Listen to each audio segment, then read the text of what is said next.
Un public nombreux était présent devant la bouilloire de Markolsheim vendredi 14 juin pour la projection du court-métrage sur l'histoire des 14 réfractaires. Ils ont osé dire non.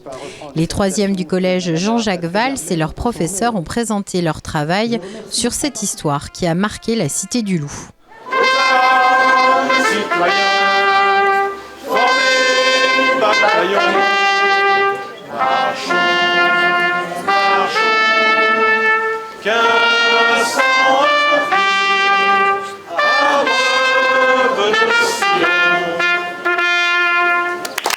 En août 1941, 14 jeunes de Markolsheim ont refusé de se rendre à leur convocation pour le RAD, donc le service du travail obligatoire pour le Reich, sachant qu'ils s'exposaient certainement à des représailles. Ils se sont rendus dans la forêt, ça a duré une journée. Le soir, ils sont rentrés, mais évidemment, il y a eu des conséquences. Ils ont été envoyés au camp de Schirmeck pendant plusieurs mois. Et ensuite, ils ont été incorporés d'abord au RAD, puis incorporés de force dans l'armée. Malheureusement, 4 d'entre eux ne sont pas revenus. La mairie a encouragé les actions réalisées autour de l'histoire des 14 réfractaires. La ville avait reçu une médaille peu après la libération pour l'acte de bravoure des 14 réfractaires. Donc ce cadre, il est dans la salle du conseil municipal avec la photo de l'époque.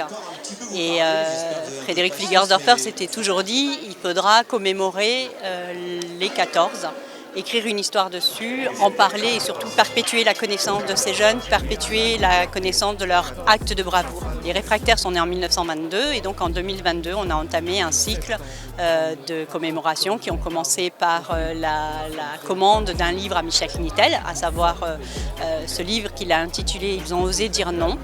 Suite à ce livre, plusieurs actions et travaux ont été effectués sur ces résistants.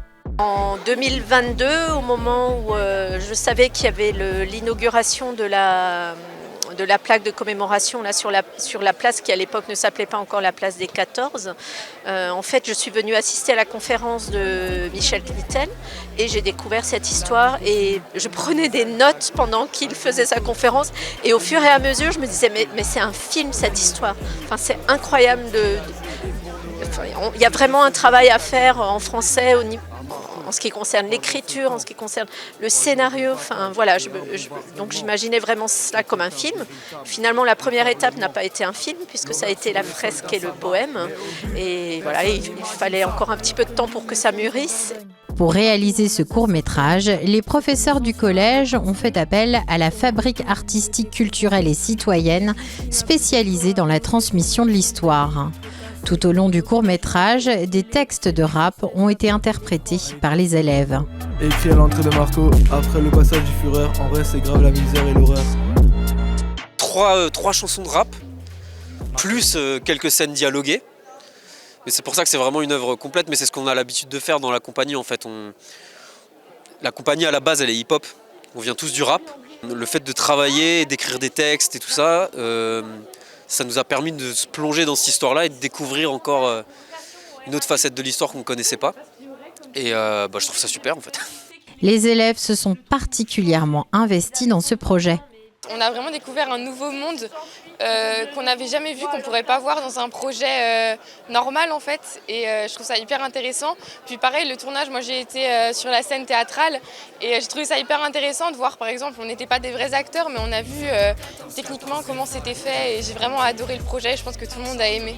J'en ressors qu'il faut jamais lâcher en fait, parce qu'on est quand même une classe qui est très compliquée, mais on a réussi à tous être soudés. On a une classe qui est devenue homogène.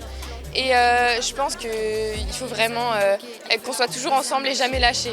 Les professeurs sont heureux de voir que leur travail a reçu un accueil aussi positif de la part du public. Alors, il y a beaucoup d'émotions, d'abord beaucoup de joie de voir ce projet aboutir, beaucoup d'émotions pour les élèves qui se sont super bien investis, qui vraiment ont été très très chouettes.